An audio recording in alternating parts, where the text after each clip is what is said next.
Hey, Earthlings, welcome, welcome, welcome. Now this is something different. In fact, this is our first ever, well, my first ever watch along. You ever done a watch along, Andy?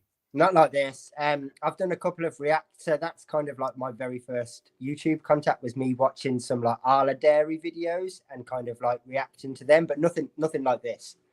No. So, I mean, that's just code, though, people, to say that we don't really know what we're doing.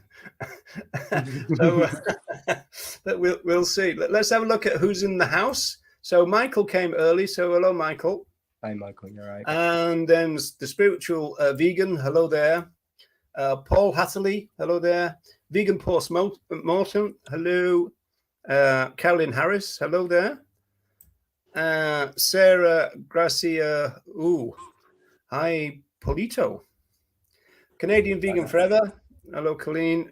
And that's everybody so far. Susan ALF Kearney. That's a good from name. Jersey Shore. Hi. Yeah. Hi from Jersey Shore. Yeah. Tanya Love. Hey, Deb as well. Yeah. So they're all streaming in. So that's very good. So, so we're doing a watch along. And so we've chosen something which I think you'll find interesting, even if you've seen it before, because there's actually quite a lot in this that I don't think people will necessarily get if they watch it once. And maybe, if it was one of those situations where, let's say you were watching it casually, you're washing up or, whatever, hanging the washing out or whatever. And so there's quite a lot and that's the reason why we chose this as our very first one to see how it goes. So welcome along, everyone.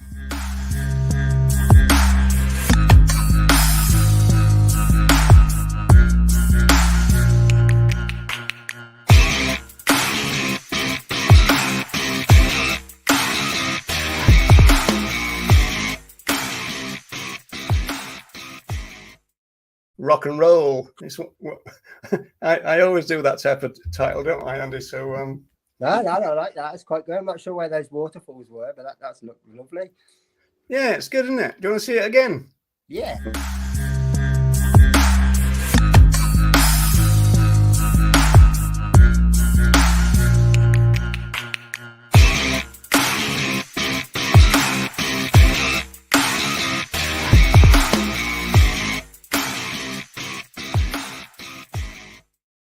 Get the old air drums out. Now, people, we've also got a very, very special guest waiting in the wings. And I can guarantee that for most of you, if not all of you, this guest is going to make you very jealous. And we'll talk about that in a minute. But the first job really is to let's start this video. That's what we're supposed to be doing. I think we've waited long enough for people to join. There's 18 people watching, so thanks very much, everybody, for joining. Joanna, Louise White, hi. I think that's everybody. So let's just start this because we're gonna stop it pretty quick after we started it. So I'll just start this now. Now, just want to say hello to a few people in the audience. Excuse me, what's your name? Katie. Katie. What did you have for your evening meal this evening? I had an omelette. An omelette? Yes, cooked by my mum. Okay, it's an omelette made of eggs? Yeah. Which, had they been left alone, would have become little chickens? Possibly. All right, okay. What did you have? Potatoes and fish. Little fish that swims in the sea? Yeah. All right, okay. What did you have? Chicken. A chicken. A bit of a chicken. Right, I'm going to stop it right there, which might seem a bit weird. Because you see those people in the background there. So to the left is someone called Nuala Donlan, and to the right is someone called Bernie Wright, which is a name that you might have heard me say before. And I'm very pleased to say that Bernie has agreed to join us. Bernie, welcome to our first watch along. This is our first one. So how are you doing? Not too bad. Not too bad. Very good. I'm just at the shower there that you should have come out with a towel on your head just for effect. Right. Okay. Anyway, forget that. I just had to say that. Yeah. Okay. All right. Okay. Now, I said that you're a special guest, and one thing that will make you make everybody else jealous is the fact that, of course, you knew Tom quite well, and he that's your kitchen in the background, and you've got, you know, I know that he used to wash up just to the right there. Used to wash up, yeah. Yeah, used to wash up right there is the sink, and he used to stay in your cabin, I believe. Is that right? Yeah. When he was, did, yeah. Well, yeah. we stayed with him as well. He brought us over to North Carolina. We stayed at his house, and yeah. Well, we can show a picture of that. So that's so there.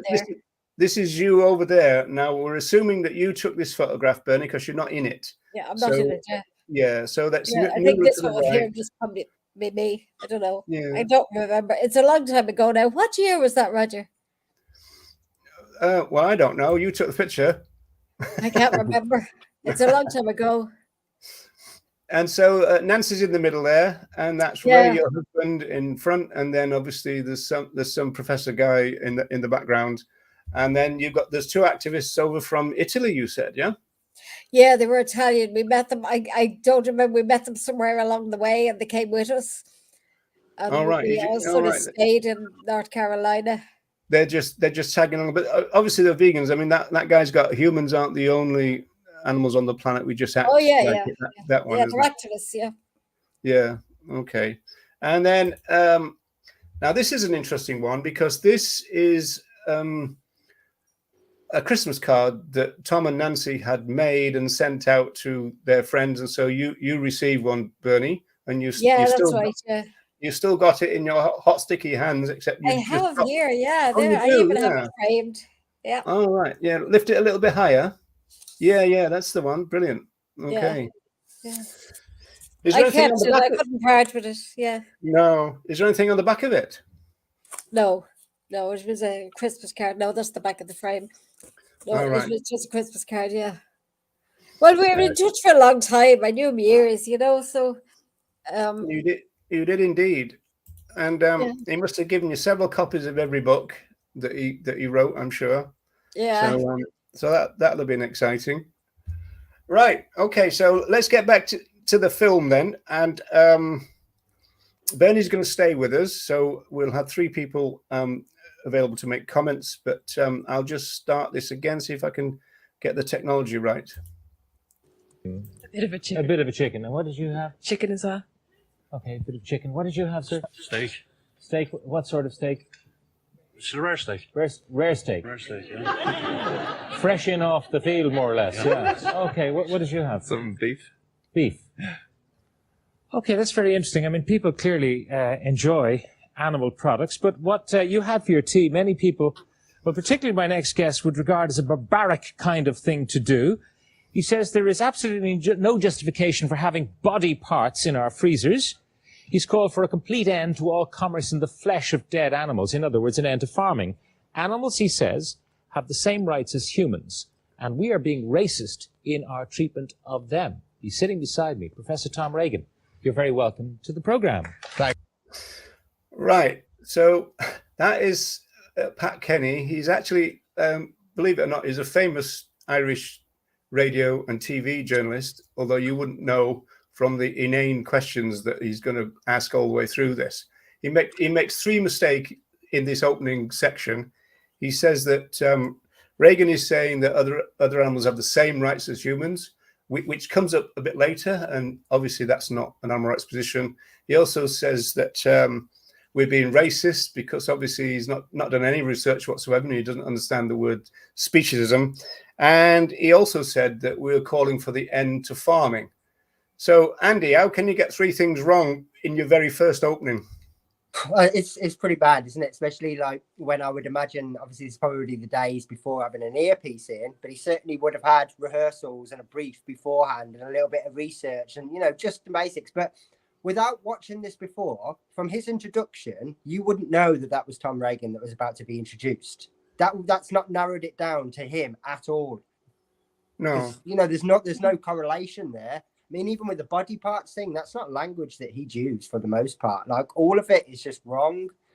But yeah, everything lack of understanding.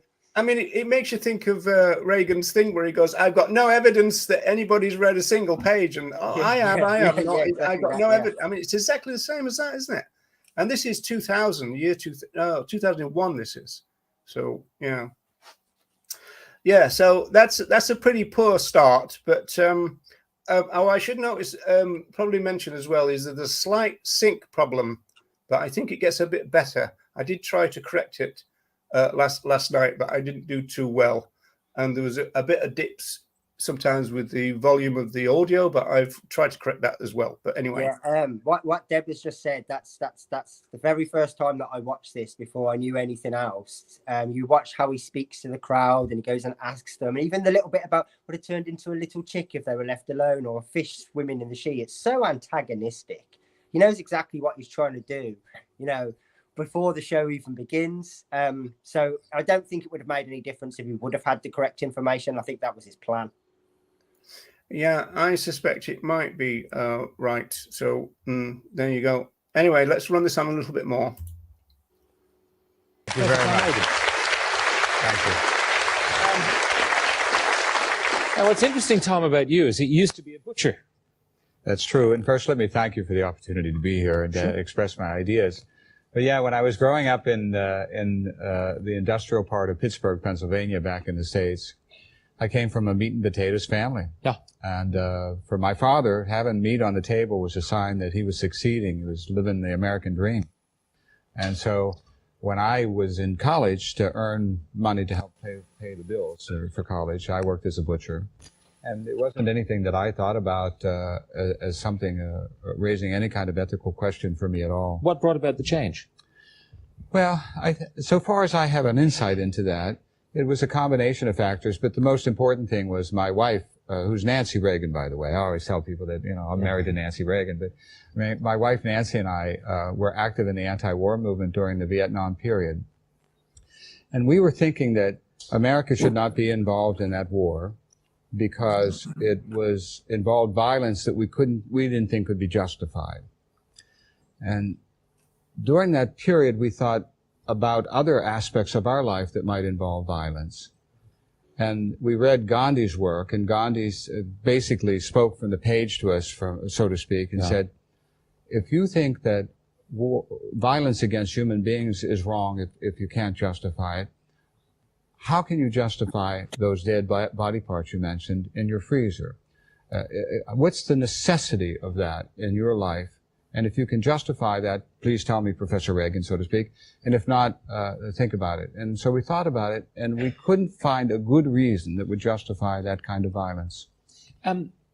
What is the argument you have, though? I mean, from time immemorial, in the Bible... Right, we're going to stop it there before the Bible bit, because this is quite funny, isn't it, Andy? And absolutely.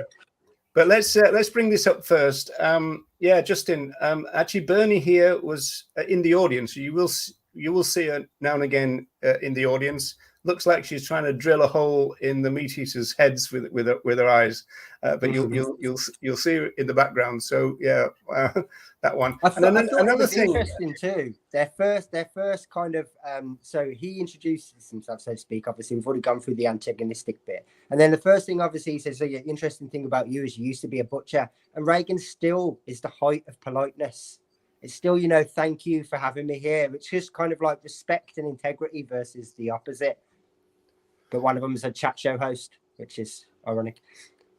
Yeah, well, I mean, I tell you what, in terms of Reagan's character, which is obviously second to none. I mean, he even, like you say, you probably wouldn't have done dead body parts in your freezer, but he actually was graceful enough to use that phrase. And of course, what he didn't do, which is what probably a lot of the influencers would do now, for example, is the guy made 3 mistakes at the beginning, but he didn't mention it. Again, I think that points to the fact that he's got such a good kind of character about him that he didn't just go, right, well, that was wrong, this was wrong, that was wrong, that kind of thing. So I think that's pretty good. And so, yeah, Reagan is so polite. Indeed he is. So we're moving on to the Bible thing now. Now, the interesting thing about this is that Pat Kenny, the journalist, brings up the Bible. And I think he was surprised by the fact that Tom Regan knew more about the Bible than he did. Which again is just no research whatsoever, is it? Because it's not like he ever hid this fact that he. No, I mean, what about we are all Noah? That's what I'm saying. It's kind of like he's never ever hidden the fact that there was a religious element to his thoughts. No, not at all. But just no research. And then the funny bit about it is that journalist starts to complain about, oh well, and he was the one who brought it up, right? And so you think, well, hang on a minute, you brought all this up, and now you're complaining about Regan kind of knowing something about it. So it was a bit ridiculous. But we'll go back. We'll go back to that now. I think I've got to do that and then do this.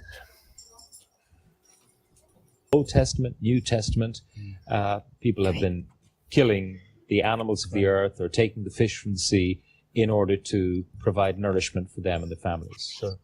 Well, first off, actually in the Bible, if we talk about the Bible, and then I'll talk about the other question, part of the question you asked. But in the Bible, if you actually look at what's said in Eden, when Adam and Eve are in Eden, before the fall, before the disobedience, if you look at the diet that's given to human beings in that state of perfection, this is what God hoped for, the best for human beings. It was actually a vegan diet. It was herbs and nuts and berries and the like. How do we know this? Well, it says it in Genesis, verse 129. Did he not give them dominion over all the creatures of the earth? No, this is after the fall. This is after the period of disobedience and the expulsion from the garden. But I mean, can I just interrupt you to say that an apple a day keeps the doctor away, but Eve was told by the Lord to stay away from apples. So I mean, I don't think we should go too far down that road. It's just that killing the fatted calf, the sacrificial lamb, the loaves and the fishes, it's all there. Well, I only want to say that that's half of the story, not the whole story. So to the extent that you want to bring the Bible in, the Bible is a mixed message. But the more fundamental point, I think, is this, that we don't think that we find out how we should live by finding out how others have lived in the past. We don't usually make that inference. We don't think that we should be not having our television sets and not using our computers and so on because our ancestors didn't do that. We don't think that we should continue to practice slavery today in America because our ancestors did that. We don't usually reason from the past as a basis for what we should do in the present. And so even if it were true that uniformly in the past all our predecessors have eaten animals, it doesn't follow that we should. And in fact, of course, the vast majority of people in the world today don't eat animals. 2/3 of the world's population doesn't involve animal products. Do you believe that? Right, let's just stop there. So so that's the kind of Bible bit, the laughable bit, really, because he brings it up. Then he doesn't like the fact that Regan answers in his own terms, even quoting bits from the Bible and everything. And then he tries to make that silly joke about the apple a day and all this kind of stuff. I mean, it's very shoddy journalism, this, I mean, like... It's a lack of research, again, followed by being realised that he knows a lot more about this subject more than you do. And then it's just projection. Like, it's just... I mean, you'd think as well, with the amount of other people I'm assuming that he interviewed during his time as this host, that he would have just picked up some basic information that it might have resonated with him, or just don't mention the Bible or something, unless you're going to have a reference point that you could go to. I mean, again, as soon as he starts talking about the Bible, it's quite clear that Tom knows this subject better than you, much better than you. And you can tell he just wants to get away from it as soon as possible. But he's only brought it up because he obviously was hoping the fact that it's just another reason why we continue to exploit others. It says so in this book. Yeah, amazing. But I mean, I think he's one of the, I mean, you'll know this, Bernie, he's one of the top paid journalists in Ireland, isn't he, this guy? Oh, he'd be very well known, yeah. Anybody right. But I mean, obviously, I show is well known, Is he supposed to have? Is that part of his demeanor? Is he supposed to have that Piers Morgan, not very likable, and Marmite-y sort of? Some people either like him or the rest of the people hate him. Is that supposed to be his personality? Is this how he was? Well, I'm not sure about that. I haven't studied him that much, to be honest. But he's well known and he gets a lot of work, so he's popular, But so is Piers Morgan, sadly, but he's not very well liked. Yeah.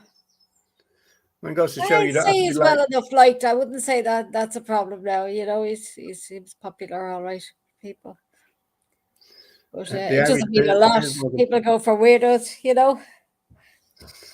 But Okay, the problem was what I'd like to mention is that everybody loved Tom because there was a situation where Tom was going down to play golf down in Galway or somewhere on the train, and himself and Nancy got on the train, and he was feeling a bit down. He sort of said, "God, he feels a bit lost here. Nobody knows me here." And he was swamped by women on the train who recognized him from the night before on the Late Late Show.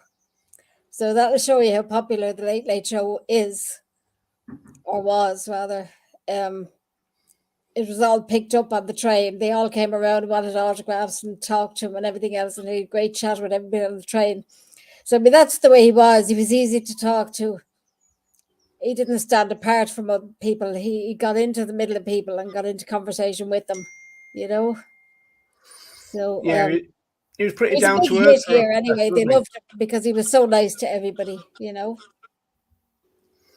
Yeah, very down to earth guy for a college professor, which is pretty good. I would imagine he won over quite a few critics. I mean, there's obviously some more here in a little while that mention it from the audience, but I would imagine quite a lot of people that tuned in before this show started probably have this opinion of him. He's an animal rights guy, he's a thug, he's an extremist, these are his views. And I'd imagine quite a lot of them were actually, you know, shocked by how pleasant and humble and gentle that he actually was. And it probably changed their opinion about him. Well, don't forget, it does come up later that somebody thinks he's giving a sugar-coated version on purpose, don't they? You know, he's kind of like he's been a bit of a spin doctor and all this kind of stuff, you know. So, all right, well, moving on. That the reason you shouldn't eat animals is because the animals have the same rights as we have. I don't think they have all the same rights, and no animal rights person thinks that, Pat. I think that we don't think they should have the right to vote, and we don't think they should have the right to divorce, and we don't think they should have those sorts of rights. What we do think is really very simple. We think that they should have we should recognize the right to be treated with respect in their case that we recognize in your case. Now, I want to point out a technical thing here, which I don't think a lot of people would notice. This is where Regan is talking about legal rights first and then moral rights. And he almost misspoke. So he corrected himself in mid-sentence. So he said, we don't think they have the right to vote.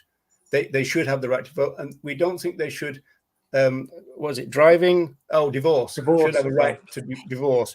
And then what we do think is that they should. And then he realized that he was switching to moral rights. And so he needed to alter his language. And so that's when he corrected himself, which I think is a fascinating thing. But it goes to show the kind of difference between moral rights and legal rights. It almost like goes to show that Regan can half get it wrong as well. So if I can do it technically, I'm going to play you that little bit again so you can get what it says. That's about it there, I think. All our predecessors have eaten animals. It doesn't follow that we should. And in fact, of course, the vast majority of people in the world today don't eat animals. 2/3 of the world's population doesn't involve animal products. Do you believe, though, that the reason you shouldn't eat animals is because the animals have the same rights as we have? I don't think they have all the same rights, and no animal rights person thinks that, Pat. I think that we don't think they should have the right to vote, and we don't think they should have the right to divorce, and we don't think they should have those sorts of rights. What we do think is really very simple. We think that they should have we should recognize the right to be treated with respect in their case that we recognize in your case. And what that means in particular is this. If everybody in the audience would benefit by exploiting you, I would stand up and defend you and say this is not a justified treatment of you just because others are going to benefit. That's what the right to be treated with respect involves. So similarly, what an animal rights person thinks is that other animals should not be treated in the way we treat them just because we're going to benefit from doing it, because we find it convenient, because we find it economically advantageous, because we find it customary, because we find it enjoyable. Those are not sufficiently good reasons to violate somebody's rights. Where do you stop coming down? I mean, lots of people would say, I would never eat an ape because, they're so like us. Sure. And other people say, I never eat my pet dog because I know my dog has an intelligence and I like my dog and my dog likes me. Sure. But what about the wasp? What about the mosquito? Right. Where do you stop in terms of affording respect to other living creatures on the earth?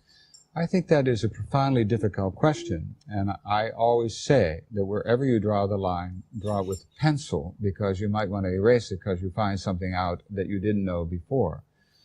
But where do you draw the line? Yeah, where I draw the line is with animals where we have sufficiently good reason to think that they're not only in the world, but aware of the world and aware of what happens to them, and that what happens to them matters to them, and in particular, that they can experience pain and pleasure, fear, and relief. So where that is, I'm not sure exactly, but it certainly is the case that the animals that are raised, commercially raised for our food, cattle, sheep, hogs, those animals, chickens, certainly are above the line wherever any reasonable person would draw it.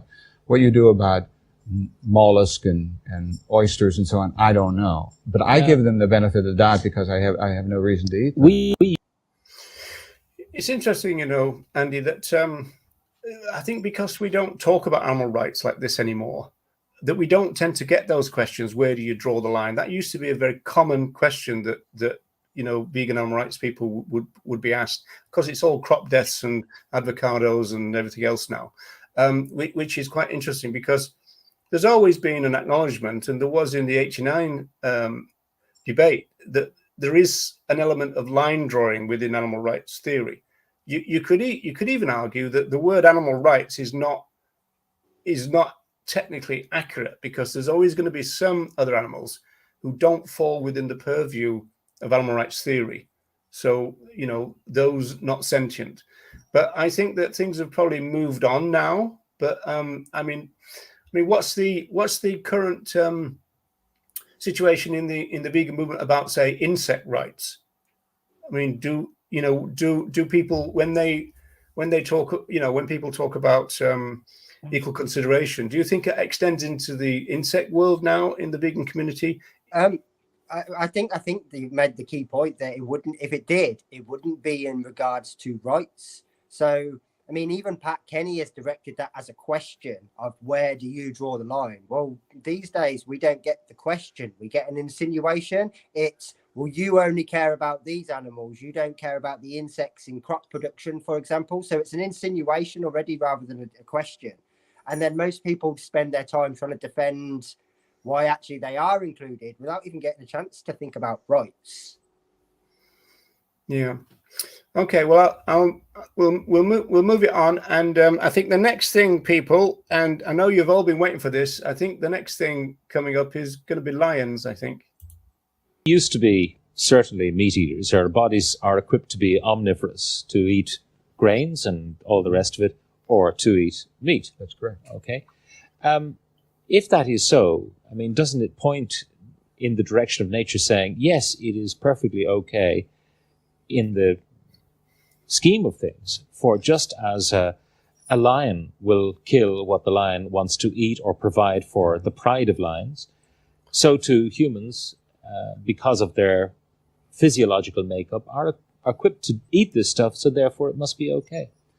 Well, what our biology tells us, I think, is that we can eat a diet that includes meat. We can certainly handle that. Yeah. What our biology doesn't tell us is the ethical question: what ought we to do? How ought we to live? We can never infer that we ought to live a certain way because we can live a certain way. All that gives us is the question of the choice. In the case of the lion, for example, and the wildebeest, the lion and the zebra, it's not like the lion has a choice of saying, well, I think I'll go after this wildebeest today, or I'll go have some tofu or go to the salad bar. I mean, this is not a real option for a carnivore like this. Our great glory and our great burden as human beings is we do have the choice. And the question is, what factors should we bring to bear on making that choice? In terms of personal health, everybody knows, and it's not a question anymore, that a high-fat, high-cholesterol, meat-based diet is not good for us. We all know that. But a little of what you fancy. Yeah, but that doesn't answer the question, well, should we not eat meat at all? That's where the ethical question comes in. Right. Andy, a little of what you fancy does you good. I mean, yeah, can you imagine that this was a question time about, say, feminism or racism, and that was the suggestion? Well, a little bit of what you fancy is not a problem, is it? Like he's already before that sentence said, already brought up that that's not answering the ethical question, and yet still, yeah, it's just a complete lack of understanding about the subject as a whole for the most part. Yeah, it's just unwillingness. It's a thread all the way through. And of course, before that, I mean, Regan was giving the usual kind of philosophical thing about can and ought, the might makes right type argument. Just because we can do something doesn't answer any moral question about whether we ought to, which is what he says. And I think later on, Regan is forced to repeat that because there's an absolutely horrendous, get ready for people in the chat because you're going to actually hate this guy when he comes on. And Regan has to repeat that point, that just because we can do something doesn't mean we ought to. Yeah, it's interesting as well. Also remember that when this guy comes on, he makes a point that saying no one's mentioned this yet. It's been covered. It's been covered 15 seconds ago.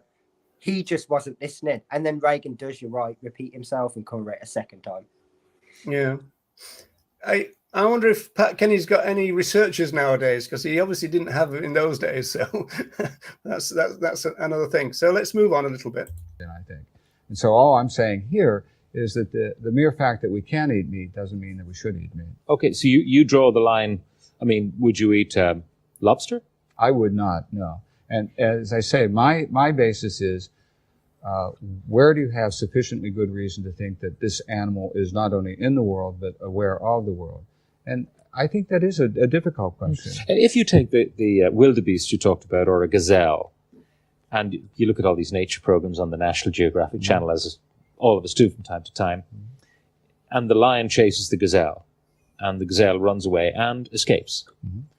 It never ceases to amaze me how quickly the gazelle settles down and starts eating the grass again. Now, if that happened to me, I wouldn't hang around where the lion's hanging around. I'd be gone. So it seems to tell us something about, what you're talking about. The gazelle can feel fear. It doesn't have the same effect on the gazelle as it would have on us. If you were chased by a lion, you wouldn't want to repeat the experience, and yet the gazelle puts him or herself in the way of a repeat experience, and probably in the next few minutes.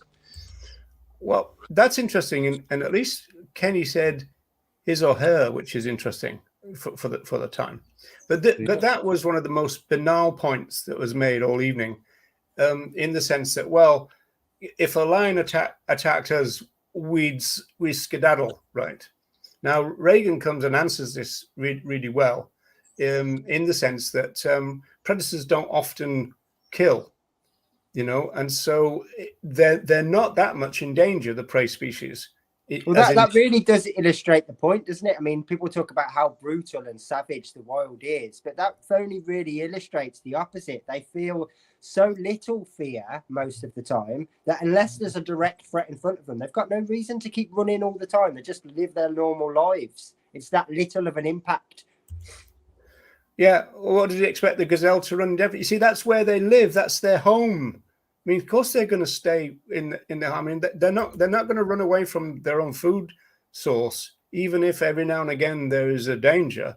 I mean, we wouldn't even do that. We would try and mitigate it, but you wouldn't run forever. And also the fact is that they don't have to, because that kind of predator-prey relationship is not, as you said, nature red in blood and what is it, teeth and blood? And I can't remember now, but it's not. It's kind of not as bad as that. Often non-vegans will say to vegans, "Oh, you want to liberate all these other animals, and then they're going to get mashed up and all this out in the wild and all this kind of stuff," and because they've got this kind of almost wildlife documentary idea of the wild. I mean, first of all, a lot of other animals don't eat other animals. Whereas you get a lot of comments, oh, well, animals eat other animals, so why can't we? It's not even true. There's a heck of a lot of herbivores. There's more herbivores than carnivores. Otherwise, the system wouldn't work. And not to mention the vast majority of these predators anyway, once they've eaten, food is no longer a thought in their brain. So they'll attend the water hole, they'll walk past these other animals at other places, and there's no threat, there's no issue, because there's only hunger that's fueling that predator-prey relationship. It's not aggression and violence that they've got some sort of gauge they've got to fill. It's food. Yeah, it's as though they're putting human proclivities onto the other animals, because whether we were full or not, we'd probably still carry on killing. But you haven't got lions attacking gazelles because they support different football teams, for example. But that's the sort of thing that we would do. That's right. And of course, there's that brilliant footage, isn't there, where you've got a prey species being actually assisted by a predator species, because they're not hungry at the time, so they'll kind of help out, which is great. Yeah, I totally agree, Deb. That is it, and a lot of that cooperation is forgotten or hidden because it doesn't suit the paradigm that we want people to believe. That we want them to believe that nature is brutal and horrible, but that's humanity for the most part.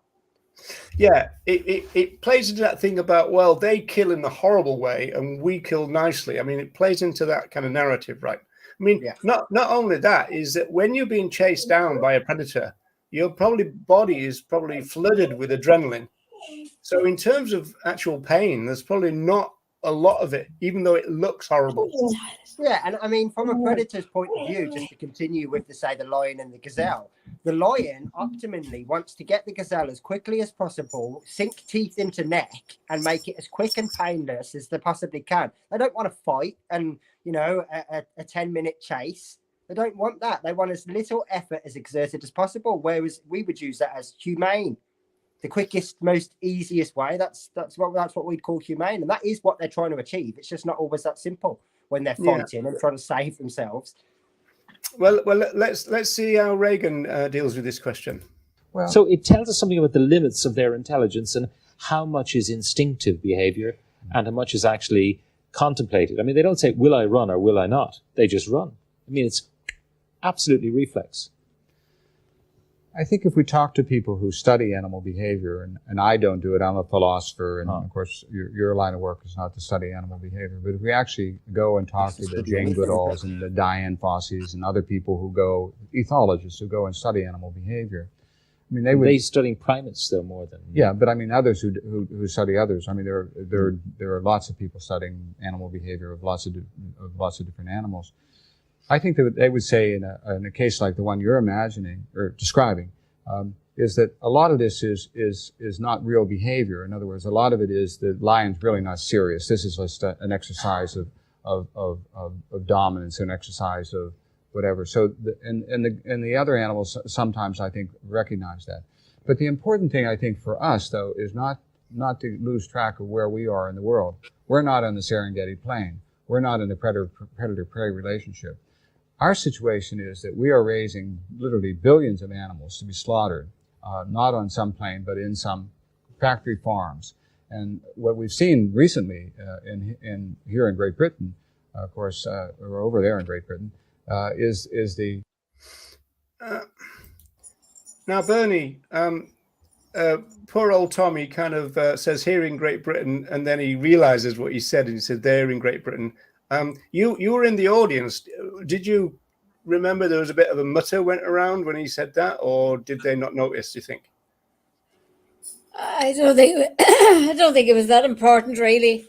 Well, I mean, some people it would be, but yeah, I mean, it wouldn't go down with a lot of people in an Irish audience, so would it?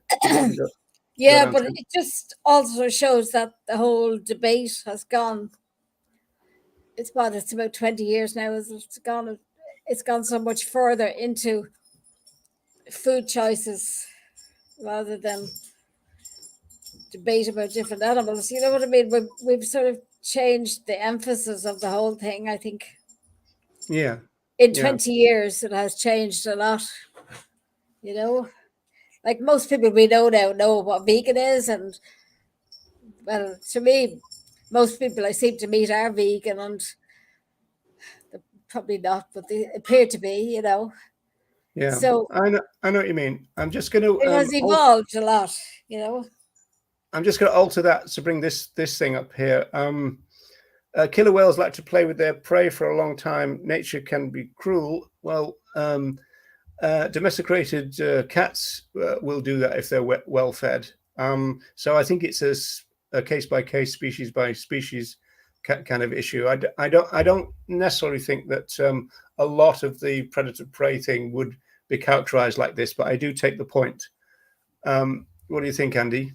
Yeah, absolutely. And I mean, I don't know enough about, say, killer whales to say whether that's every time or whether we're talking about odd times. But I mean, if we were just to put that comparison into how many land animals we're killing every day for food, it's I mean, and we're classing that as the compassionate way, the humane way, the benevolent way, and that's apparently the barbaric one. Well, I would argue that it's the other way around, just in numbers alone.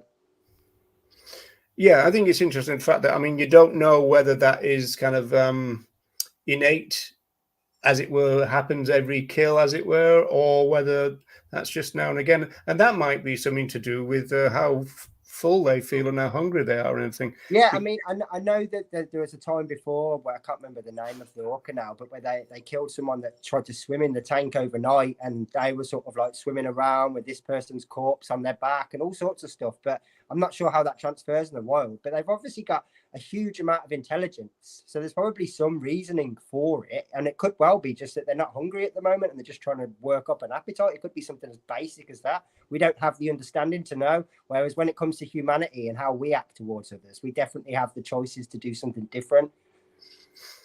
Yeah, that is true. Okay, let's get back to Tom Regan. Tragedy of the cost of this kind of farming. And people are beginning to realize, it's so interesting to me, the great public support for this woman in Scotland who has these 5 sheep.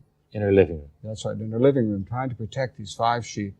They're her pets, and the great mass of sentiment in her defense because of the relationship that she has to those animals as her pets or her companion animals. Yeah. It turns out that she hardly knows them. She bought them from an Irishman who's going back to live in Northern Ireland.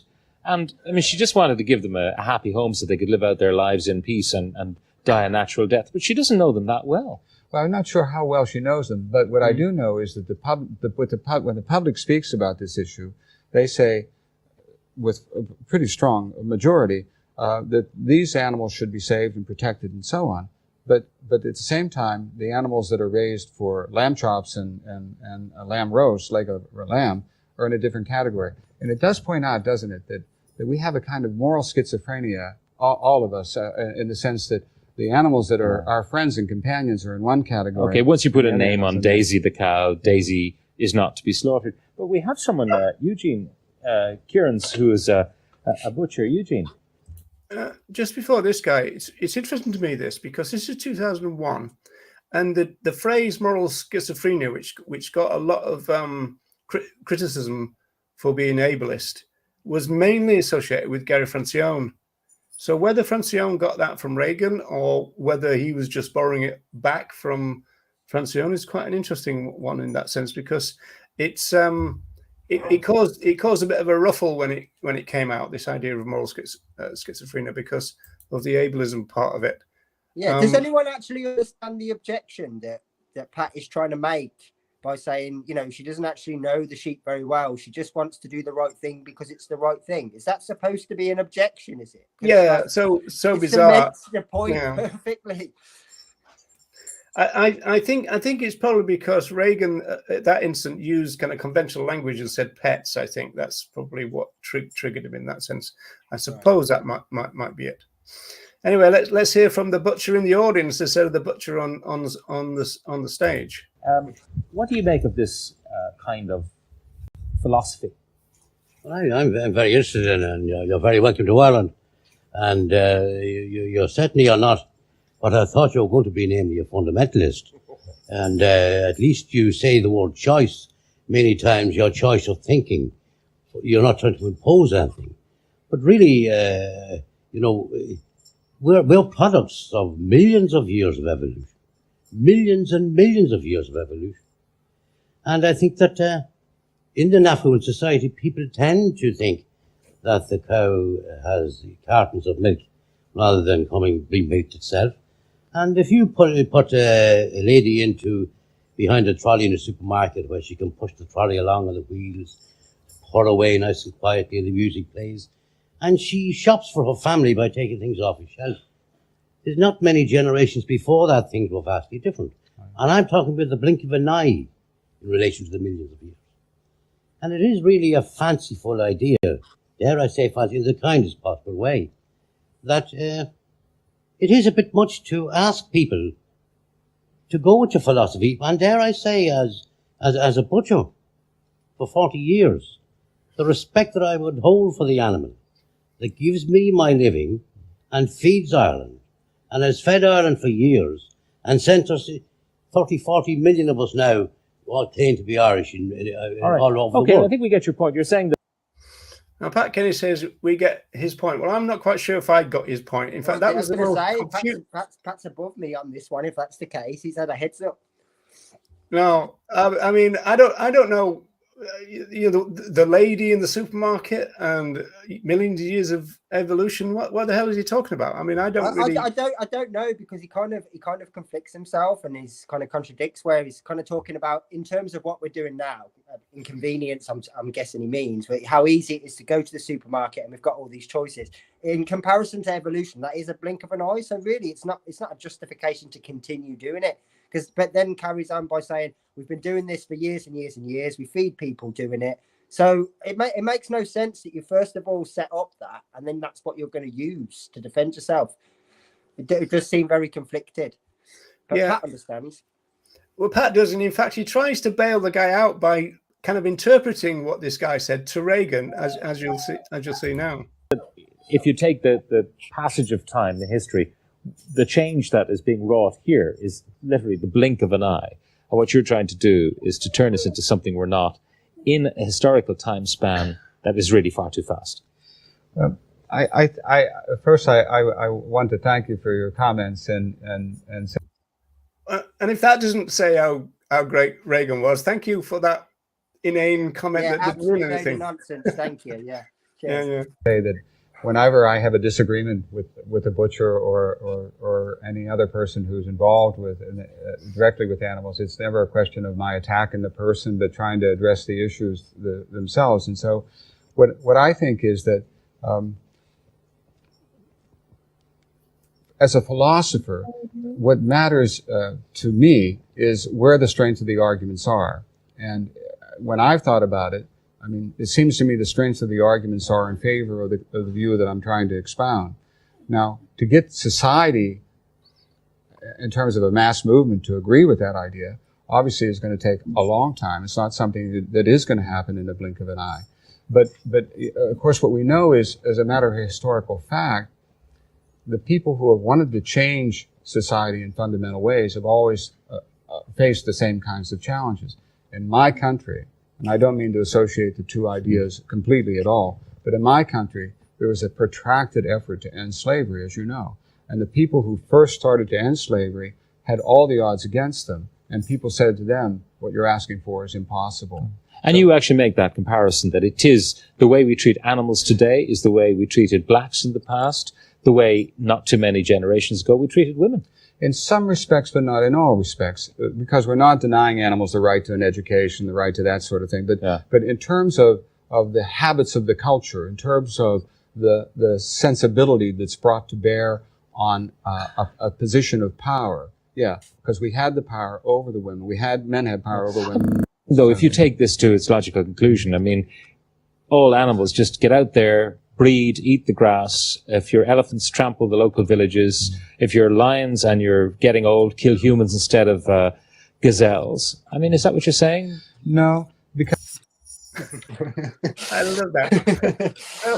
Again, he comes out with this inane rubbish, and Regan is kind of going, what have I? He's probably saying, Bernie Wright, what have you put me on this TV show for?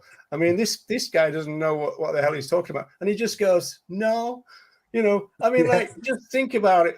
Your own question for a minute, it's just going to be a free for all, right? I mean, it's just pathetic, really pathetic. Yeah. And I mean, that takes everything else we've already said about Regan into consideration. He's still trying to be the height of politeness, but what more can you say to something like that? it's a clear disinterest in the entire subject from start to finish. And it's like, well, I've been on the show a good 20-odd minutes now. You've not listened to a word that's come out of my mouth. I know, and I think the interesting thing now is if you look at his eyes, you can tell he's pretty pissed off at this stage, and there's more and more where you keep getting shots back to him when the audience is talking, and he's got very steely eyes. Bernie, do you remember him being angry at the end of this or anything like that? Absolutely never. Anytime I was with him a few times, and then we were in North Carolina with him, and that's so. I mean, I saw him in all different situations at home and out, and with people he didn't like or people he did like, whatever. But he was the same person no matter who he was with. He was always pleasant and never rude to anybody. Yeah, and but very he must have. respectful to everybody, you know. Yeah, I get that. Despite what they felt, you know. Yeah, I mean, surely he must have said, "What a bunch of crap questions." Did he not say anything like that? No. No, he didn't. No, he didn't. He was probably too I think he was delighted to be here in the first place. He loved Ireland anyway. And I heard he liked Irish whiskey, I believe, Bernie. Is that right? Yeah. And Nancy was with him, and he had a good time. He went around the country, and we brought him different places. We brought him out in Skerries on a fishing boat, and we introduced him to Brendan Price, who ran the Irish Seal Sanctuary as well, and a few other people we knew. And he was delighted to meet the activists as well, the people that do basically the hard work, I suppose, the basic stuff, demonstrations and things like that. So when we stayed with him, we stayed at a place, a great place that was called the Peace Abbey in Sherborne, Massachusetts. So stay there twice or three times with him. Well, not with him, but we stayed there when we were over. So everything he thought or believed fell into the same category of being peaceful, or there was nothing rude or nasty about him. I suppose that would be the most common idea I got from him, you know. He was a good role model. He never changed, you know. Yeah. He was always like that.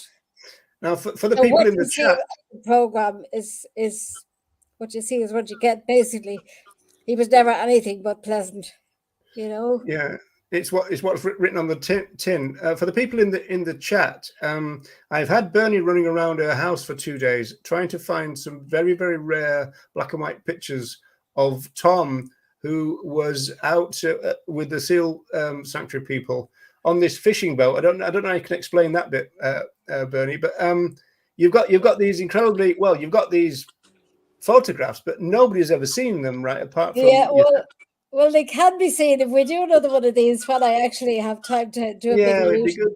Loads of photographs of Tom and it'll be nice to show those, because they're actually I reckon you've got some unique shots there, Bernie. So treasure them. Well, they got him very well. Tom Regan and Brendan Price, who runs the Irish Seal Sanctuary, got on very well and hit it off. Brendan is a marine biologist, and Tom and himself got on great, you know. So that's how Brendan offered to bring us out on the boat. He knew the people that had the boat, so he brought us out on them in Skerries. So that's how that came about. And we have all the photographs. I just have to read them out, you know. I'll accept that. Just on another note, actually, Bernie, you know, Bull Island, they've just cordoned off the top end of it where the seals are, and to protect them. Yeah, I wonder if Brendan had anything to do with that, which is interesting. But I was only talking to him there last week. I was out with him because we're trying to help a badger, actually, not a seal, a badger. There was a badger injured on the strand, and we tried to move him, and actually he eventually moved himself and took off. So I just hope he got to safety somewhere, you know. Yeah, so do I. You say he took off. He was like a. He ran like a mad thing. Yeah, just suddenly he just took off. There was nothing we could do. No. And if we had chased him, he would have ran out on a road. We were in Clontarf, so he would have run out on the road or in the wrong place. So we just sort of let him go straight, and he headed up towards Howth. Yeah, So I reckon we he was. didn't hear anything since, you know. Yeah, I think he was going for the park, but we'll see. Anyway, yeah, well, thanks for that, and it'd be great if you do ever uncover when you're hoovering one day. You'll probably. Well, here we go. Don't wait too long. Okay, back to Regan then, people. Okay. Because what we know is this, like everybody in the audience, I think we would all recognize that we are sitting here and we all share certain basic fundamental rights. But what happens, of course, is sometimes our rights come into conflict. And so if we have one kidney and 7 people who need it, what do we do in a case like that? It's not we say, well, everybody has a right. We don't know what to do in difficult cases like that. So similarly, if we say that animals have a basic right to be treated with respect, that doesn't mean that it means that we're never going to come in conflict with their rights. Would you put all humans ahead of all animals? What do you mean ahead, I guess? I mean, if you had a choice, you're in a boat, you know, this question, Sure. You've got a despicable human being down one end of the boat, and you've got a very smart dog, your pet for life, up the other end of the boat. You could save one of them. Which do you save? I think that is a very difficult question, and I'm not sure I know an answer that's going to give. But it's not the simple one. No.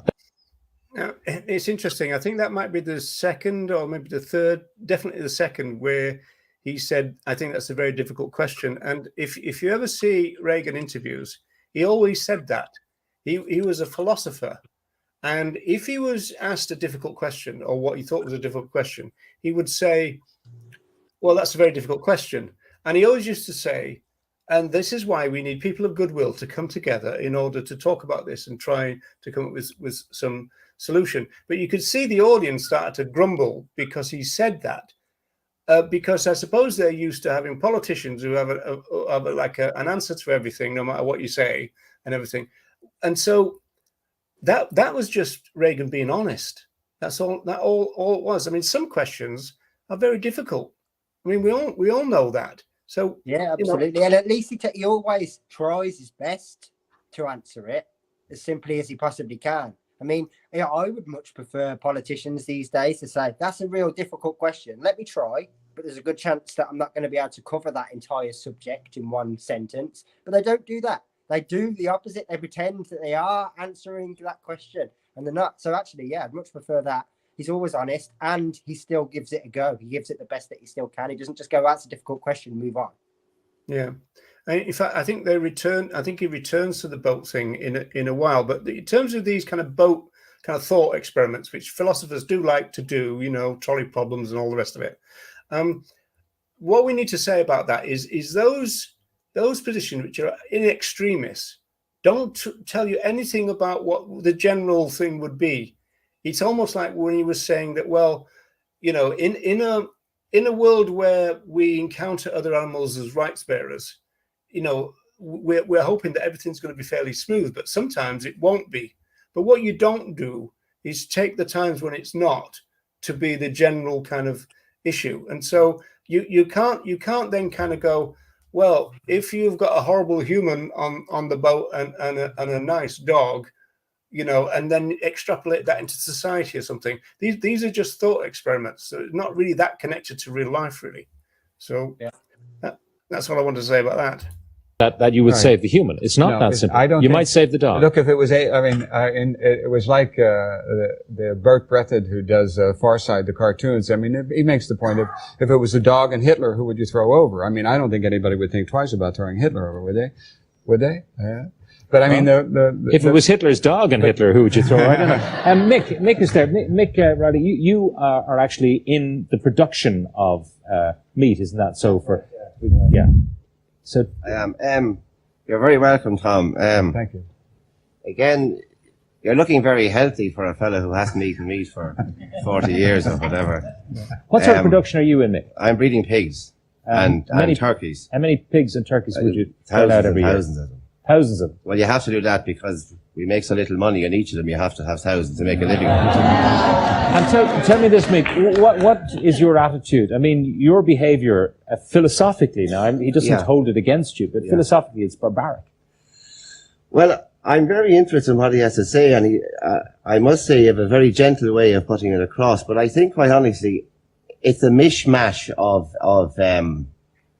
conflicting ideas. Now, I don't want to get into a sort of a point-for-point debate with you, but to say that foot and mouth was a consequence of factory farming in England is absolute nonsense, because, you know, sheep running around a field, who are the main carriers, unfortunately, of this blooming plague. Sure.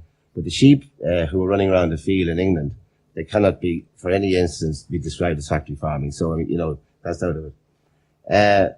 Also, I think humans are extremely lucky being the top of the food chain, and we have a choice. Well, we've already got the top of the food chain bit, and I think it is true that you know, Regan did kind of open himself up to that by talking about factory farming rather than just animal use. I think so. That I think you know, we probably wouldn't have done that too many times, in the sense that the focus on factory farming almost like invited this kind of point, didn't it? You know, so I'd say that was a bit of a mistake, to be honest, from Regan. But having a choice, we also have responsibilities. Now, I think it's wrong to assume that there's an act of violence committed towards an animal when he or she is being prepared for the food chain. They're reared properly, they're reared humanely, they're treated properly and fed, etc. Because if you don't do that, they're not going to grow properly anyway. And it's not a violent end. It's because the animal has no consciousness like we have. I think that's very important. The gazelle didn't run away from the lion, as Pat was saying, because the gazelle had no consciousness of that this lion is going to have me for breakfast in the morning. The gazelle was just saying, here's a lion, maybe he's going to chase me, get out of his way, he doesn't like the smell of pepper for a while. There's no consciousness on the animal's part. Luckily, we humans have. Now, the other thing is, if we give rights to animals, for instance, they have choice, they can go to discos, or, well, they can't vote, like you say, and quite rightly. But if they have, if we bestow some rights on animals, and we say, right, we go down the line to, let's say, dogs and cats and pigs and cattle and sheep, which would be the first ones I think we would go for, which would be terrific. But how the hell do you stop the cat chasing the mouse then? You see? So again, this is just a mishmash of nonsense points being kind of thrown together into a couple of sentences. I mean, he was going, oh, well, he said, you've got a mishmash of ideas. I'm not going to go through them point by point. Well, of course not. You wouldn't stand a chance if you did. I mean, it's just ludicrous, the idea that you could talk with the foremost philosopher of animal rights, and then you just come out with what's virtually kind of gibberish, really. And, of course, the overarching part of what he said was animal welfare, as usual. That, you know, an animal rights person, you get a response from the animal users with animal welfare, because that's the only thing they can talk about. You know, they don't know how to talk about animal rights, and so and they're only talking about properties, only in the sense of, you know, if we don't raise them properly, then they won't grow. There's no care there whatsoever. It's just about property. It's the same way that if I clean the cars on the forecourt every day, there's a good chance one of them will sell. There's no care there, as in like, I respect this. It's just, it looks better. It will make more money. But yeah, it is a mixed mash. And I mean, the fact that it says they've got no conscience, we have. So let's continue just to exploit them. We know better, but let's just keep doing it. It's really conflicting again. Yeah, it's terrible. So that's the first two we've had from the audience, which were just kind of like inane and banal, really. The animals then don't bestow rights on other animals, and there's no respect. All right, so yeah. What about that? It'd be a waste of time. It's a good point, Mick. We're at the top, and you're asking us to bestow rights on these creatures that are down below us in the order of things. But the fox doesn't give the chicken any rights. The cat doesn't give the mouse any rights, or the little bird in the tree. The magpie gives nobody rights, as far as we can figure it out. So, tell me you don't know anything about animal rights without telling me you don't know anything about animal rights. I mean, again, if he'd have done a scintilla of research about Tom Regan's position, he wouldn't ask that question, because he'd know about moral agents and moral patients, which clearly he hasn't got a clue. Which is, you know, one of the central planks of Regan. You know. I mean, this guy, since he's a high-waged guy in Ireland, he's an embarrassment, really. He's a real embarrassment, you know. Yeah. And the worst thing is, right, is that I remember about 5 years ago, he was interviewing somebody, I think, on his radio show at this point about veganism and animal rights, and he was asking the same questions again. And my thoughts were, blimey, you know, you've interviewed the foremost philosopher of the animal rights movement, and you're still trotting out this bullshit. You know, it was really bad stuff. So why should we be the ones? Sorry, Andy, say again? He interviewed him, but he didn't listen to a word he said. That's the problem. No, he talked at him and didn't listen. I suppose that's what you do. Yeah. Okay, moving on then. Who exercise all the responsibility? Well, if you think about the human situation, and I appreciate your comments and thank you for the spirit in which they're made, but if you think about the situation, we don't demand reciprocity even within the extended human family. In other words, it is the case that here we are in a situation that you have rights and I have rights, and I'm to respect your rights and you respect my rights. We don't require that all the time of human beings. We don't require of children, for example, that they must respect our rights before we respect their rights. But and that's fair enough, that we don't, sometimes the poor, the undernourished and so on, we look after them and we don't expect them to do anything in exchange. That's right. But do we have responsibility to stop the mouse being killed by the cat? I mean, you know, that is violent. It's what a way to go, being eaten by a cat, or even played with by a cat, not even eaten. Yeah. I think in the case of predator-prey relationships, that is, in the case where there are natural predators against natural prey, that's a disanalogous situation to ours. In the case of predator-prey relationships, what happens 99% of the time is the prey is able to get away from the predator. I mean, if that were not the case, there would not be any prey left for the predators to go after. So it's a gamble. So the point is, that what we have in the predator-prey relationship, or we have individuals who are capable of taking care of themselves without our having to take care of them. So we don't have to intervene in that. But I want to go back to, if I may, to the question about the lifeboat. What do you do in a lifeboat situation? What's important about that is not only asking the question, well, what do you do in an extreme case like that? What do you do in an extreme case like that? For example, suppose you're driving home, your house is on fire, your neighbor's house is on fire, your daughter's in your window and your neighbor's daughter's in the next window, and you can only save one of them. What do you do in a case like that?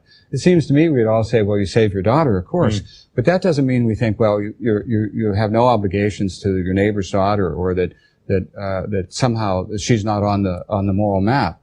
And so the point is, what you would do in an extreme case like in the lifeboat, it doesn't transfer to the ordinary case. What do you do today in your life? Because you're not on a lifeboat. You're not an extreme case. You're here and you're in the restaurant and you have a menu in front of you and you can order this or you can order that. That's not a lifeboat situation. Do I have the boring salad, or do I have the coq au vin? I hope you have neither. Actually, I mean, the point is this.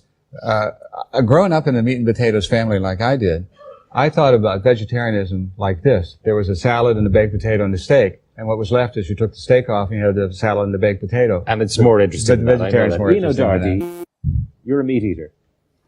Absolutely. I mean, I actually like to name my food. I like to personally pick out the lobsters that I eat and call them all Mr. Pinchy, and really enjoy actually eating them. You have no guilt about selecting one of those 10 lobsters. See, this for is like, death. nobody involved in this argument has actually said the primary function, which is that we eat meat because we can.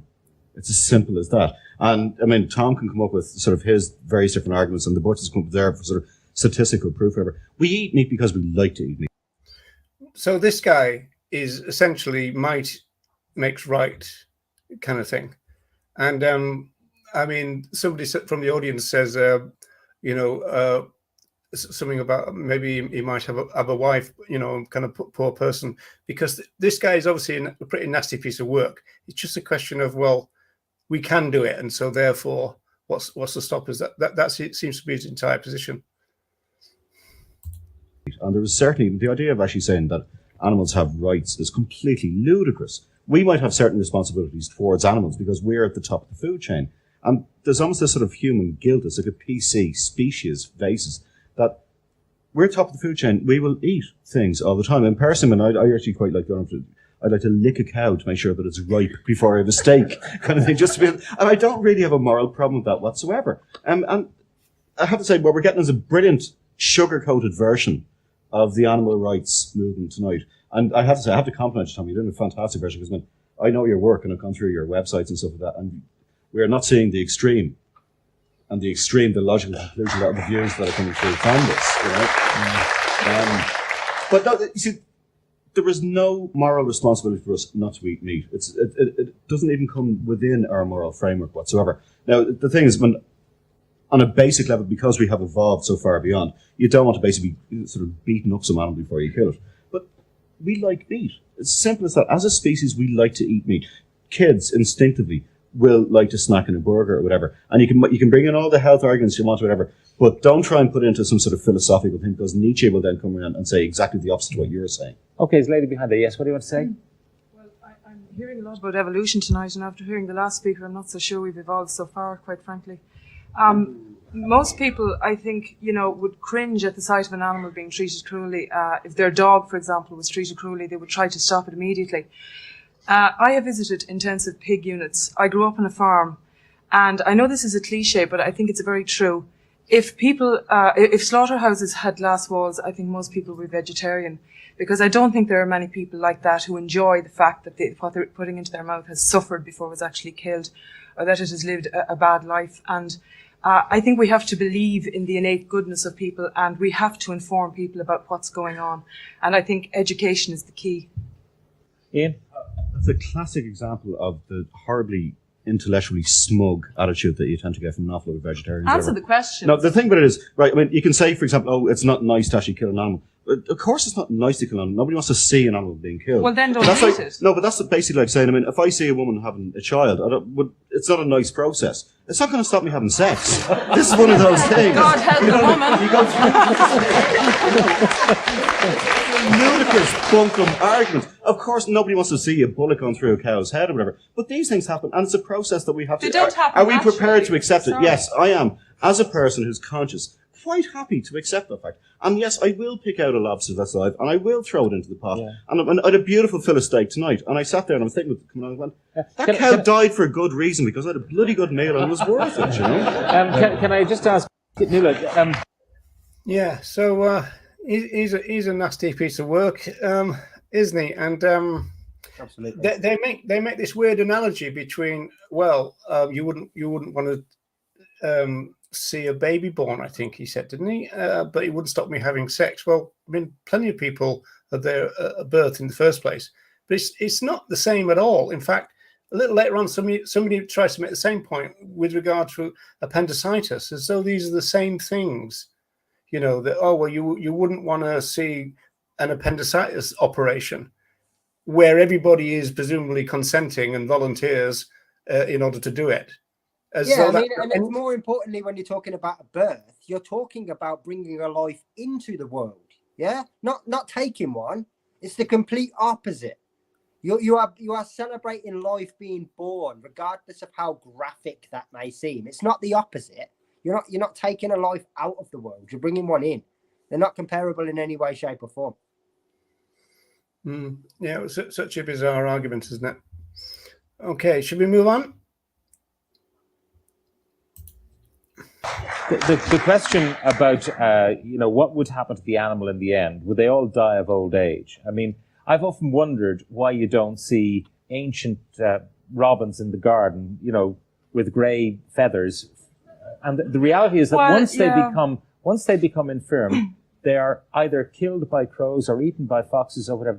They have a pretty nasty death in the end. Well, Pat, I don't think you have to worry. You don't have to worry about Donnybrook being overrun by cows or anything like that. I mean, these animals exist in large quantities because we breed them for that purpose. Yeah. And we, frankly, I suppose, don't know what would happen because we never let them live their lives. No, what I'm saying is that if you were to allow, for example, the sheep on the mountain and they're going to die naturally, many of them would die in drains when they're too old to pick themselves up. All I'm saying is that they're going to end, as we all are, one way or the other.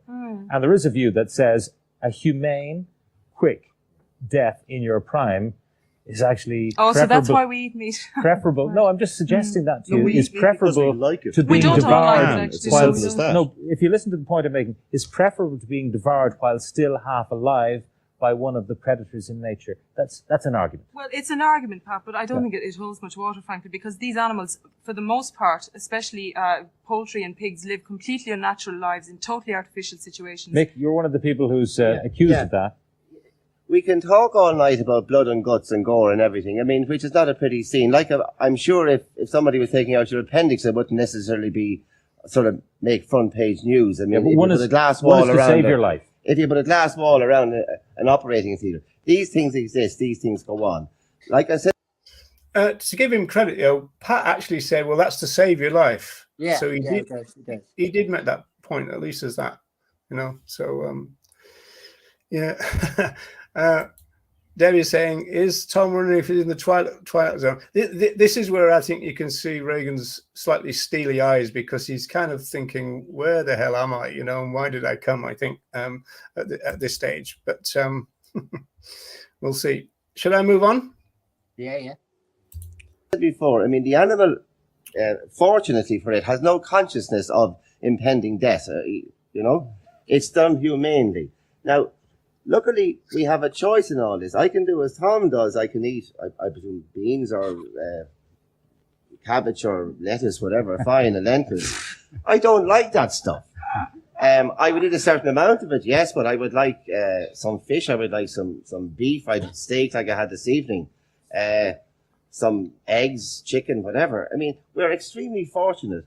Now, Tom also said, and this is where, if you want a bit of tragedy in it, he said that 2/3 of the people on the planet don't get meat. And I think that's an appalling situation. But it's the reason they can't get it is not by choice, unfortunately. It's because of the economic problems which we have in the world, some of which are created by perhaps the country that you came from yourself. Now, and I don't want to start a political argument here, but, we are extremely fortunate in the first world to have a choice. If you like eggs, or if you like steak, if you like lettuce, by all means eat it. Now, don't gorge on it. I mean, balance it up so that at least you have a little bit of everything. Okay. And that's what makes it interesting. Right, Tom. This is a little bit of everything that he doesn't like, because he only likes such animal a products. disingenuous point. I mean, the thing about he does correctly say it's to do with economics, but he doesn't say that what he called the first world, the developing countries, they're the ones depriving other people around the globe of protein because they want to feed it to their so-called livestock. It's that thing about we much prefer as a species to create feed for other animals than make sure everybody's got food. And yet we pay lip service to human rights all along the way, and there's kind of no evidence that we really mean it in this context at all. I often say, well, if we say we've got two populations and there's not enough food to go around, one is non-human and one is human, who should take priority? And everybody says, well, obviously the humans. Okay. And of course, that's not what happens in real life. We actually prioritize the other animals. No other animal will be going to bed, dying of starvation or food-related issues today. But to be fair, that's a really, really good point. Like, in the sense that, going back to the hypotheticals that we quite often get given, where you're given a really crazy scenario where you've got to pick one answer. Well, actually, the starvation that goes on to humans all over the world, you can literally be as quick as that, and you could stop it by no longer contributing to the factors that perpetuate it. So the hypothetical that you always give us, i.e., why do you pick non-human animals over humans? This is a real life situation that you're picking the non-human animals on because you choose to consume or exploit them. Yeah, I remember used to say in Liverpool at the stall, when people say, what do you do for humans? I used to say, I'm not in their food, for one thing. So anyway, let's move on. I think we're getting fairly close to the end now, I think. Yeah, you've heard the arguments. I've heard an awful lot. Yeah, and I think what I've heard is stated several times is we eat meat because we can eat meat. We eat meat because we enjoy eating meat. But I mean, I don't think that really addresses any moral issue. I mean, just because you can do something, you enjoy do something, doesn't answer any question about whether you should do it. I mean, you just can't make that inference. You need an independent argument. I'm not saying you don't have an argument, just saying that's not an argument for eating meat, that I can. The other thing is the suggestion that what I'm giving is a sugar-coated version of animal rights. I'm giving my version of animal rights. I'm not giving the sugar-coated version of animal rights. I mean, there is a media conception, a popular conception of animal rights as a bunch of thugs, lawbreakers, or Three Stooges activists running through the streets naked or throwing pies in people's faces or something like that. That's not what I represent.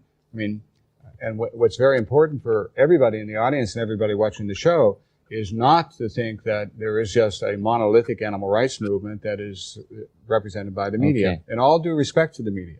One last question to you, Tom, and before we conclude, and that is the theory now that the reason we evolved from the apes is that we developed the ability to use weapons and kill prey.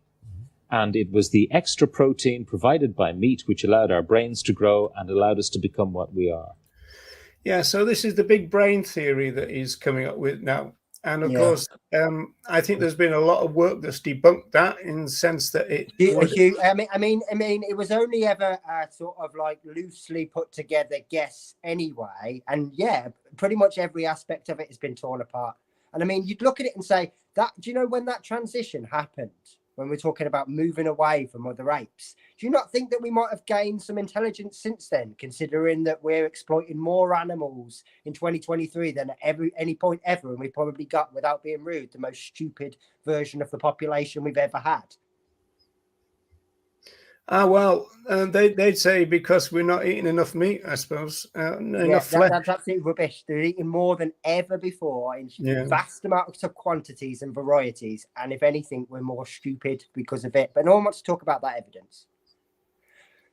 But I think it makes a really good point as well that going back to Mr. Pinchy, obviously he's saying that, you know, we're getting a watered down version of animal rights tonight, and Tom's not necessarily being himself. I'm sorry, Tom's being exactly himself. What you're actually noticing is that the violence and the oppression and the hostility all comes from the non-vegans, as always. You want to project it and say that this is what he's like, but he is him to a T, the same way that he acts every time that he's anywhere. And I imagine that guy acts exactly the same when he's not on the telly as well.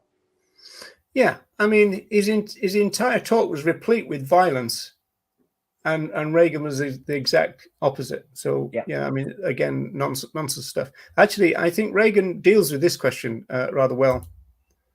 Isn't that a telling argument in favor of eating meat? You know, I don't think so, because what that would show once more is that, if true, is that something happened in the past that involved our killing animals to arrive at a certain level of evolution. But it doesn't follow that because this has happened in the past, we have to continue to do it in the present or into the future. Tom Regan, thank you very much for being with us tonight. Thank you very much. Regan. All right. Food for thought. I think you'll agree, from Professor Tom Regan. That's all we've time for. Back on the radio Monday morning, not at 10, but at 9 on Bank Holiday Monday. Back here next Friday night. Hope you enjoy the show. Good night.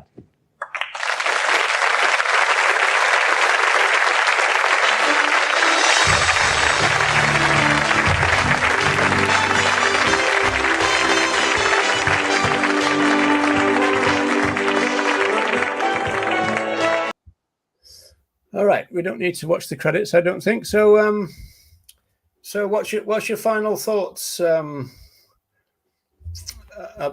the late show, as Tommy Tiernan says?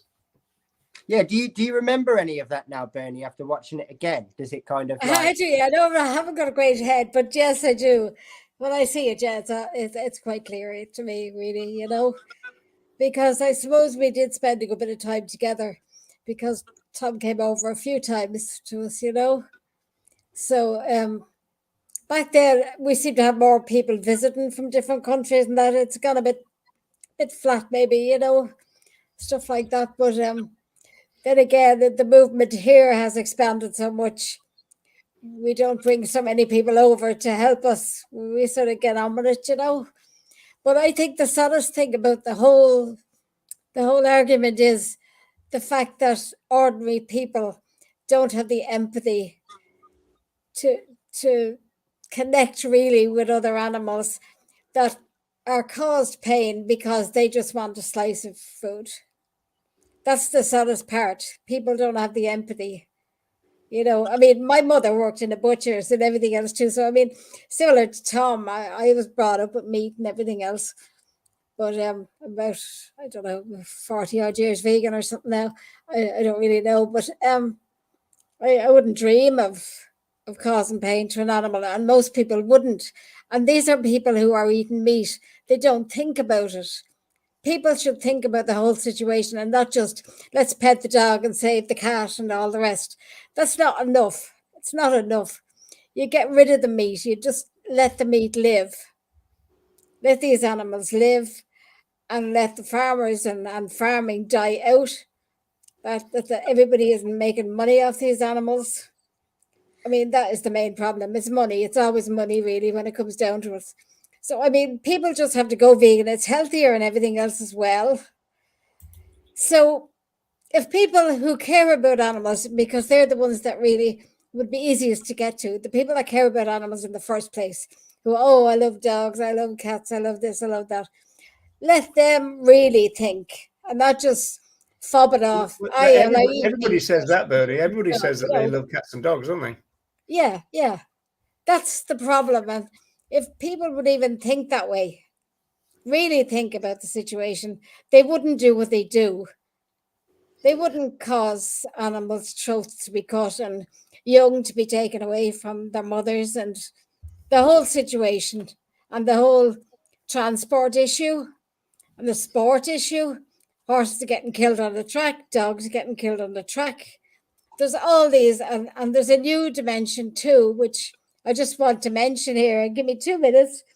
As regards the greyhound situation, which I'm quite involved in here in Ireland, there's a new dimension to this because the greyhound breeders in England and Ireland are now sending dogs to Africa where they're being used for pig fighting. So I think people should look that up. If you look up the paper search, you'll find it. But Irish greyhounds are being sent abroad to Africa, ended up in Africa due to greyhound board or whatever, and they're being disemboweled by the pigs with pig fighting, because in Africa they want faster prey dogs basically, and the greyhounds are bringing the speed into the fighting dogs. So that's what's happening now, and people don't know about this yet. It's not really, it's out, but it's not out. But we do, and we have to try and stop this as well. So instead of getting better, greyhound racing is getting worse. This is a new dimension to it. So if people could look that up and check it up, I'm not going to go into all the details, but it's horrendous that the gentlest dogs alive are being used for this, and pups and everything else. So that, Roger, that might be another night for Zoom, that issue, because people aren't aware of anything it. about that before. I can't believe there's the amount of money around to make that viable. Yeah, well, the Irish Greyhound Board, I mean, they're giving them millions. And there's people on the streets with no houses. It's horrendous, you know. The whole thing is wrong, no matter what way you look at it. So I think that I just wanted to get that mentioned tonight.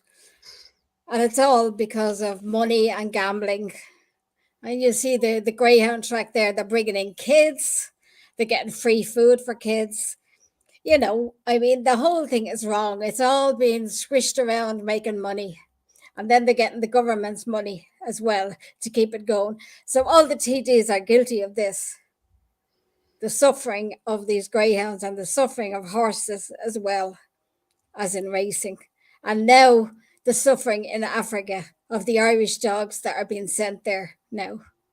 So it's just getting worse, the whole situation. So thanks, Roger. Just let me mention that anyway. Categories of we need to end the use of all animals. I mean, we could sit here and argue all day about one particular aspect of it being far worse or far better than another. But at the end of the day, it's the use of animals that's got to stop. It's all use. Really. That's the problem. Yeah, it's so unnecessary. There's so many things that could be done with the money, and people could be helped with this money instead of it being used to help people to gamble, you know. Yeah, but, like greyhounds are the gentlest dogs alive, really. You know, I've had them for years. You know, there's two here asleep beside me. But you know, it's desperate. It shouldn't be going on. And the people and the TDs that don't know about this, just go look it up. Look up the papers, search the papers, and you'll find the articles on it. I'm not making this up. It's the truth. Okay. Well, Thanks I mean, for the time to say that. Yeah, it's a form of animal use, and we know that whenever you look at animal use, sometimes you can't believe what goes on. I learnt, I think today or yesterday, about blood horses being used in places like Mexico, I believe, where they're extracting blood from horses to send to pig farms because apparently it regulates the pregnancy of pigs. That's right. Yeah. Yeah, Iceland and a couple of other places as well. Yeah, that's right. Well, I'd never heard of that one either. You know, so well, sometimes people would leave you flabbergasted.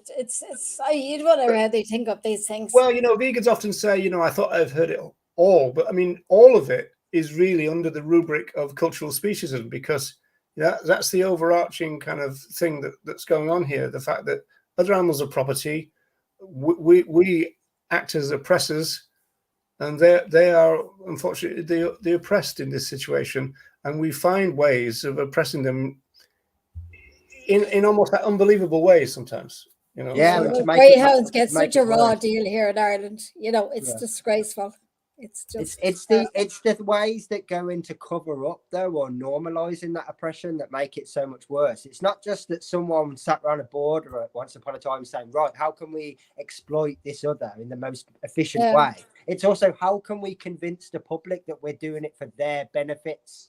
How can we convince the public that this is okay? How can we convince them that if someone tells them what's going on, that actually it's way better than the wild, for example, it's way better than the alternative, and that's what they do. They not just come up with the idea. You know, the thing that convinces them, though, Andy, the thing that convinces them is the ideology of animal welfare, because that teaches us and socializes into the idea that we can use other animals in a non-cruel way, and so that is the kind of default position for most people. In the same way as, you know, when you talk about farmed other animals, they'll often think back to those books that they saw as kids and envisage that they're not going to necessarily have a picture of a modern day farm, whether free range or otherwise, in mind. They're going to have this kind of... The question is, who's going to stop it? We're trying, but we need help with this, you know, to save these animals from the suffering they're being put through. And now there's Africa on the scene. So if people would look that up in the papers, there's plenty of articles on it. Well, somebody's asking for a link. I suppose if you went to the Alliance for Animal Rights Facebook page, you'd get stuff, would you, Bernie? Yeah, well, you just have to go online and just search pig fighting in Africa. It'll come up. It's well documented. There's been plenty of articles on it. So... if you can't find it, just get back to me. I'm on Facebook there, and my number's there. If they want to ring me, I'll give you the link. Okay? Right. So we've been an hour and 30. So that's, I reckon, our first watch along. Did you enjoy it, Andy? Yeah, definitely. I can't see why we can't do more of this kind of thing. As long as everyone else was quite happy with the interruptions and us stopping and chatting as it went through. Well, as I understand, that's what you're supposed to do, isn't it? You can't just... Yeah, I mean, that's it. As long as everyone else is quite happy with this kind of thing, I'm more than happy to do more of them. Yes, okay. Well, I want to thank everybody for staying with us. We've still got 28 people online, so that's good going. And, of course, the recording will be available. So if you're watching that, hello as well. And... just because I've only just done it, I'm going to finish by doing that title again. So thanks, everybody. And we might see you again in this slot for another watch along.